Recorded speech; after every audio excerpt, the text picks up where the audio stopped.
नमस्कार जय जगन्नाथ बंधुगण। आज आम कुनी झी आराध्यर अन्नप्राशन दिवस। हिंदू धर्मर 16 संस्कार मध्यरु अन्नप्राशन मध्य एक संस्कार। एबे तो अन्नप्राशन संज्ञा बदली जाइछि। गाँ हे कि सहर शिशुर अन्नप्राशन दिवस निज निजर सक्षमते जाकजमकरे पालन करा जाउछि।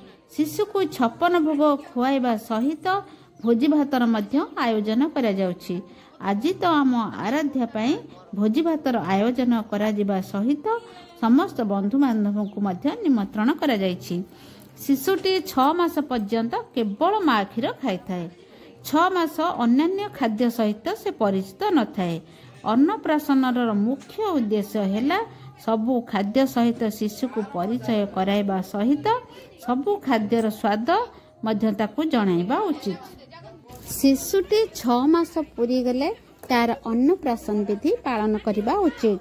ज्योतिष को कही गोटे शुभ दिन शुभ मुहूर्त देखि अन्नप्राशन करने उचित।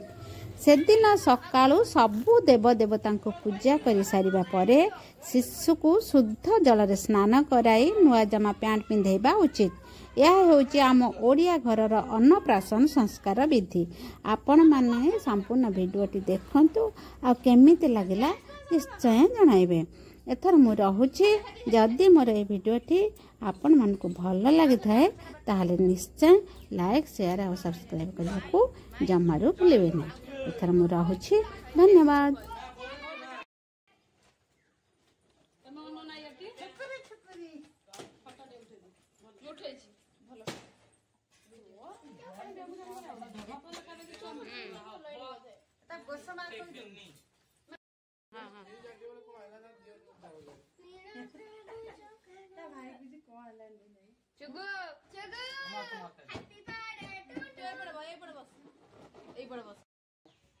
गोड़ नंबी आउथर चामच दे आउथर चामच दे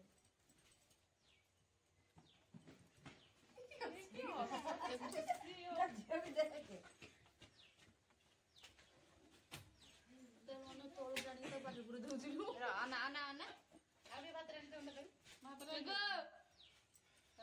हेले से मुंड हलो देखा गेलटे कर दियो समस्त खाली से खोइ दियो ना आवडे कोइ दियो छाड़ एथर दे टानिया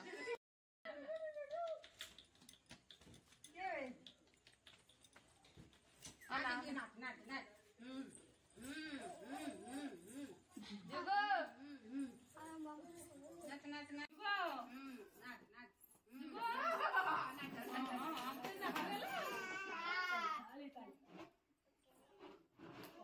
ये ना लास्ट टाइम ऑनलाइन फोन